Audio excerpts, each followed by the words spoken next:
I had a dream where my needs were being met and then taken away over and over again. What I realized about this dream changed the way I saw the pattern in my real life. In today's real dream breakdown, it's not going to be about any one symbol. It's about the pattern of interruption that kept happening. Before we get into our real dream, I want to talk to those that are new here. My name is Nicole, and I firmly believe that your dreams at night are decoding your future. And I've started this channel to help people learn how to interpret the symbols and the themes and the feelings in their dreams so they can begin to decode what their nightlife is trying to tell them.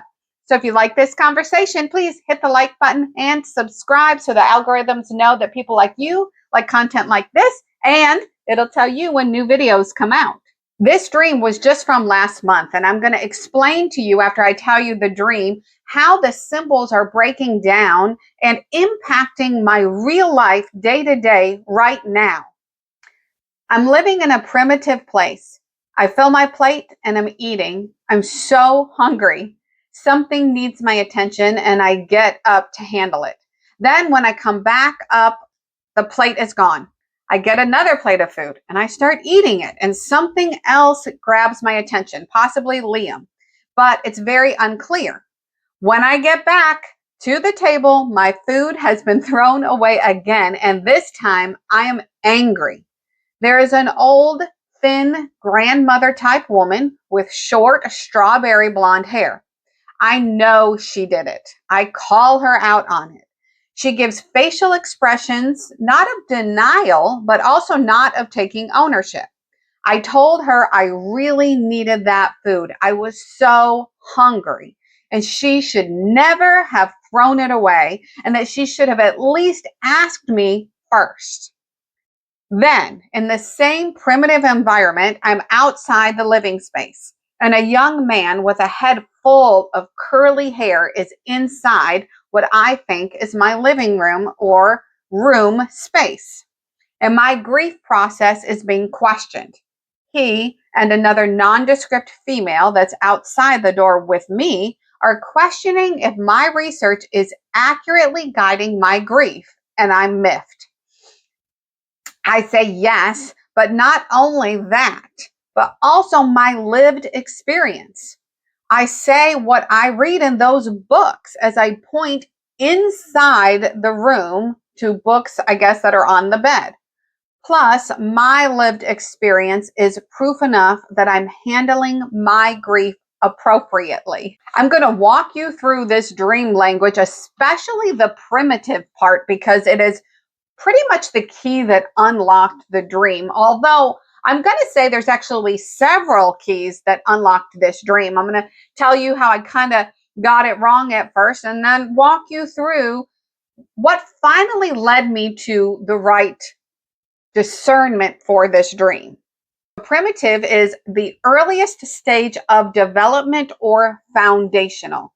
So this was showing that in this situation that's being referenced, and let me be clear that there are about 4 other dreams that came before this dream that night, and we just don't have enough time to go over them. But those dreams point to, they gave me the information I needed to understand what situation this dream is specifically talking about. So this is referencing, it is grounding me, the dreamer, in the fact that this dream is pointing to a beginning stage of a situation. Now, the fact that I am so hungry, this is very common. I bet you will look back in your dreams and see where you have been very hungry before. And it simply shows a need. I have a deep need for something, and that can change based on what your dream is. At this point, I already have a plate of food, but I get distracted. And when I come back, the plate of food is gone and I don't understand where it went. I grab another plate of food and I actually start eating it this time. But again, something, possibly Liam, which can represent something possibly about my future. I start to concentrate on my future. That takes my attention off of the food I'm eating. When I come back, it's gone again. And this time I am done with it. It's like hangry. I am hangry in the dream. This old woman is critical. And I'm going to tell you what I thought first. I thought, okay, this is going to be maybe someone in my life. This is how we like to do it for ourselves. Someone in my life that's like taking away what I need. And I need to figure out, who is this person in my life taking away what I need? Before I tell you who she really is, because I'm sure you've picked up on the fact now that it's no one else, I want to go on to the second dream and show you a correlation. Look, I'm still in the same place. I'm still in this primitive place. But in the next scene, look at the stark difference. In the first scene, there's an older woman, short, strawberry blonde hair, thin. In the second part of this dream is a young man, good looking, ruddy, curly hair. Those are very key differences. And this is where I begin to question who the woman was because of the stark contrast. The woman has short hair that tends to show lack of wisdom, okay? Curly hair tends to show a lot of wisdom. It tends to show good things with the head. It's a great mental space. She was old. He is young, renewed. She was kind of thin and sickly looking. He was strong and ruddy and good looking. So in my natural state, look at the difference in what they're telling me. In the first dream, I'm angry at this old woman for taking my food, and I know it's her, and I'm right. I'll explain that. In the second dream, I'm having my grief process questioned. That is tough, and you can see how I'm handling it.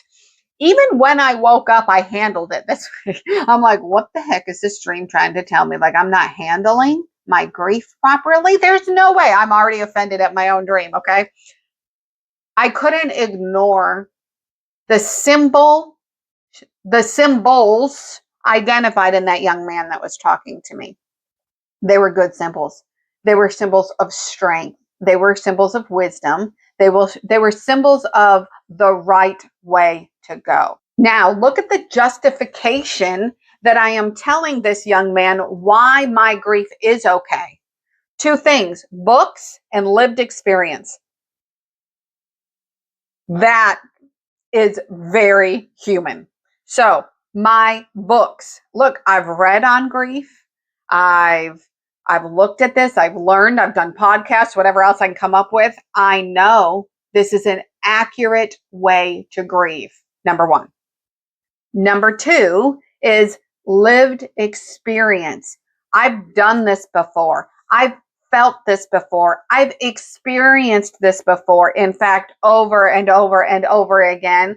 Don't tell me that I don't know what I'm talking about. I have lived it. Do you see how that goes? Now, here's the sobering part. That's the end of the dream. I don't listen to one or correct the other. It is in my waking life that I begin to grapple with the symbols and have to take my own mindset, my own soul to task. And I didn't want to do it at first, but that young man told me that something was right about what he was telling me and something was wrong about how I was handling the old woman.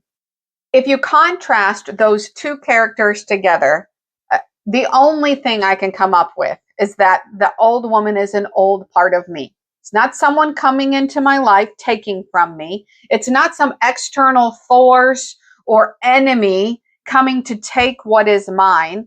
It is my own mindset. It is an old, thin, unrenewed, short-haired mindset that is taking my own needs from me. And when I finally allowed that to settle in, that realization that my unrenewed mindset was actually removing the very thing I needed, and I was justifying it by saying, this is my lived experience. I know this is what's going to happen. I know this is what it means. I know this is my experience. Because of that, I am literally removing the food that I need for that sustenance. What I need, that, let's put it in context. We've spoken in other videos about money being an emotional state. Well, so can food, right? I'm receiving something that I'm feeding on, something that I need, something that I desire that will fuel my emotional state. But then because of this unrenewed mindset, I am throwing it away. That's when I realized that sustenance wasn't something being taken away from me. It was something I was finding myself incapable of holding on to. So let's talk about some of those old mindsets that more than likely this old woman was representing inside me. Doubt and fear. And here's a big one for me, overthinking. And the biggest one is expecting loss. And the reason why I believe that this is the biggest part of this old woman taking my food, expecting loss, is that part where I say, it's my lived experience. I'm not expecting loss because books tell me to expect loss. I'm expecting loss because in the past, I have lost. In the past, I've given my whole heart and I have gotten hurt. In the past, I have worked hard, done everything right, and still not received what I felt I needed to be filled up. Expecting loss was because of real experiences, and it doesn't negate that those real experiences happened. What the dream is showing is I am allowing those real lived experiences to take away my current food, what I am currently receiving. I'm losing it. This can show up in many areas in your life, not just the one situation that I know this is pointing to. I realize that it can actually point to many different areas of my life where I am receiving something, but because for whatever limiting belief, I cannot believe that I can keep it, I just let it slip through my fingers. It's all in the mind. Because of this dream showing me with no uncertain terms that it is my own old, unrenewed mindset that is removing what I want and need most from my life, that puts the power back in my hands. You cannot control anyone else in your life. So thank God that old woman does not represent someone taking from me or something taking from me. It is me taking from me, because guess what? That's something I can change. And that's why I'm sharing this dream with you today, because I am changing it. I am actively searching for ways that my mindset is removing what I need most from my life, removing that joy from my everyday experience. Sometimes growth isn't about getting more. Sometimes it's learning how to hold on to what you already have. If you made it all the way through to the end of this episode, thank you so much for watching. I love talking about dreams, and I hope you enjoyed it too. If you did, hit the subscribe button, because this channel is only here because of you. And if you want to dive deeper into your own dreams, I have a free community for that. See the link below.